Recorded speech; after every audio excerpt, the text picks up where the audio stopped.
Hello అండి, అందరికీ నమస్కారం. ఈరోజు శ్రావణ శుక్రవారం సందర్భంగా నేను సగ్గుబియ్యం పాయసం పరమాన్నం చేయాలనుకున్నాను. సో వీటికి కావాల్సిన పదార్థాలు చూద్దాము. నేను రాత్రి ఓవర్ నైట్ నానబెట్టుకున్న సగ్గుబియ్యం కడిగేసి నానబెట్టుకున్న సగ్గుబియ్యము బాగా నానిపోయినాయండి. తర్వాత దీంట్లోకి కావాల్సిన జీడిపప్పు, తర్వాత యాలుక్కాయలు 4-5 యాలుక్కాయలు, తర్వాత బెల్లము, అది నెయ్యి, జీడిపప్పు వేయించుకోవడానికి నెయ్యి. So latest start the process. So ముందుగా ఈ సగ్గుబియ్యాన్ని పొయ్యి మీద పెట్టుకుందాము. పొయ్యి మీద పెట్టుకొని దీన్ని చిన్న సెగ మీద ఉడికించుకున్నాము. దీన్ని కలుపుతూ ఉడికించుకోవాలి, లేకపోతే కనుక గడ్డలు కడుతుంది. ఇలా మరీ సొద్దు అవుతుంది అనుకుంటే కనుక కొంచెం నీళ్ళు కూడా పోసుకోవచ్చు.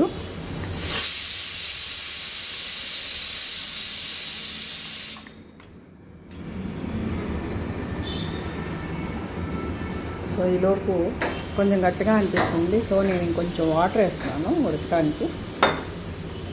సో ఇది కలుపుకుంటూ ఉండాలి. ఈలోపు జీడిపప్పు కూడా వేయించుకున్నాను.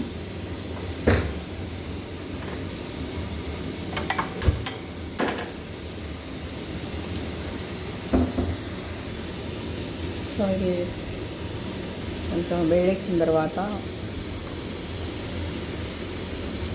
2-3 స్పూన్లు నెయ్యి వేసుకుందాం.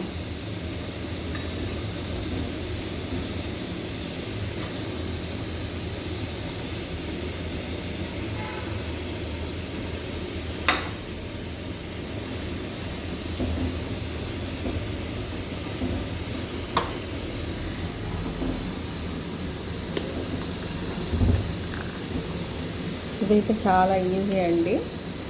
సో సేమియా పరమాన్నానికి అయితే ఎక్కువ పాలు పడతాయి, కానీ సగ్గుబియ్యం పాయసానికి అయితే చాలా పాలు కూడా చాలా తక్కువ పడతాయి, ఫాస్ట్గా అయిపోతుంది, చాలా ఈజీ. సో సగ్గుబియ్యం కూడా హెల్త్కి మంచిది, అందులో బెల్లంతో అంటే ఇంకా మంచిది.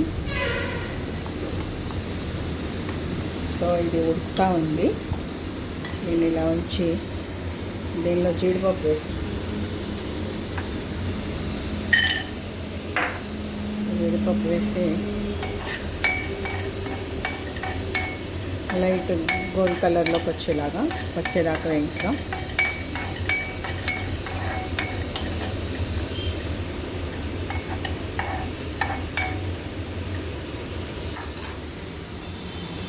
దీన్ని కూడా తిప్పుకుంటూ ఉండాలి, లేకపోతే కనుక అడుగంటుతుంది.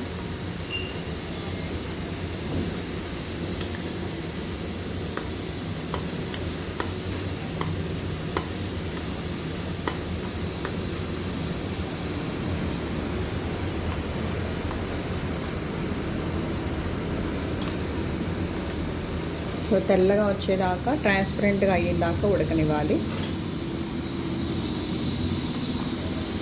సగ్గుబియ్యం.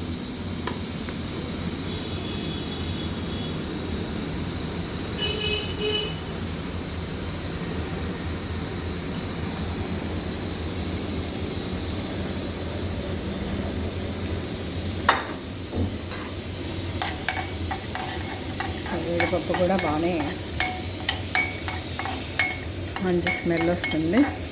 సో ఇంకా ఆపేద్దాము జీడిపప్పు.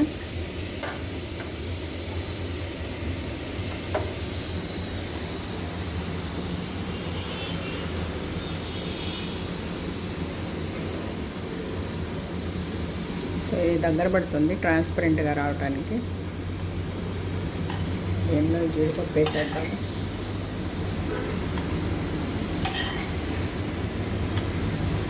ఎందుకంటే కొంచెం ఏమైనా ఉంటే ఉడుకుతాయి, ఇంకా మంచి స్మెల్ వస్తుంది ఆ నెయ్యి దాంట్లో.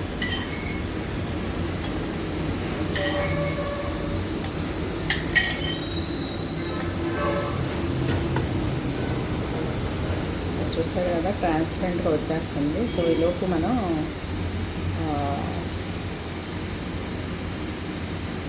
యాలక్కాయలు కొడుతుంది. సో ట్రాన్స్పరెంట్గా వచ్చేసింది. ఇప్పుడు కొంచెం పాలు పోసుకుందాం.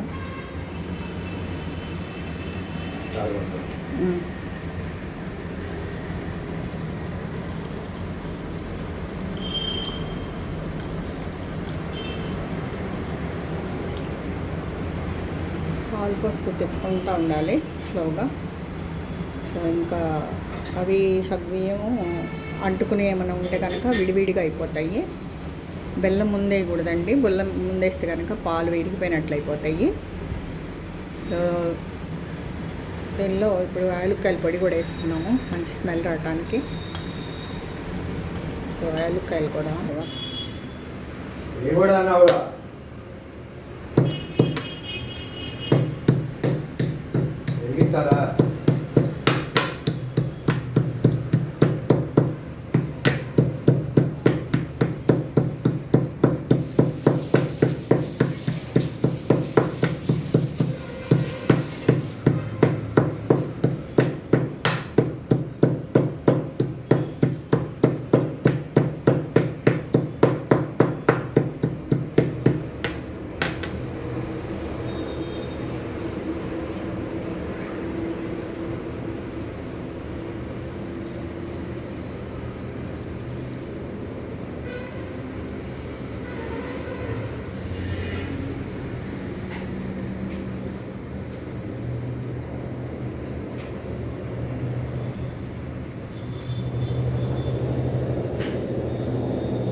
తొక్కులతో అయినా వేయచ్చు, తొక్కులు లేకుండా అయినా వేయచ్చు. సో నేను మాత్రం గింజలు నలిగాక తొక్కులు మాత్రం తీసేస్తానండి. సో ఇది మెత్తగా పొడి చేసుకున్నాక మిక్సీలో అయినా వేసుకొని ఉండొచ్చు. కాకపోతే అప్పుడప్పుడైతే స్మెల్ మంచిగా వస్తుంది, బాగా వస్తుంది. సో దీన్ని ఇప్పుడు మన దీనిలో వేసేసుకున్నాం.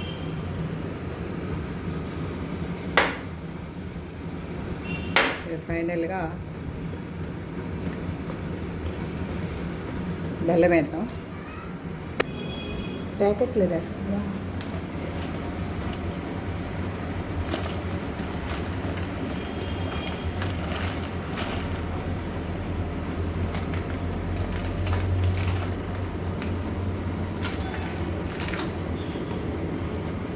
అది కలుపుకుంటూ ఉండండి.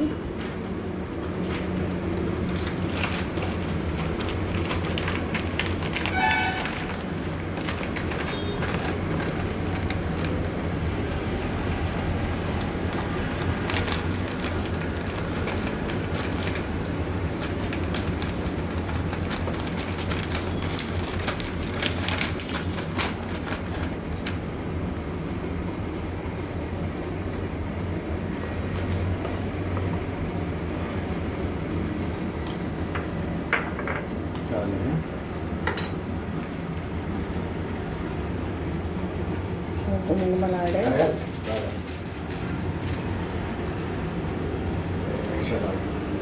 చూసారుగా ఒక 10 minutesలో అయిపోయింది మొత్తం ప్రాసెస్.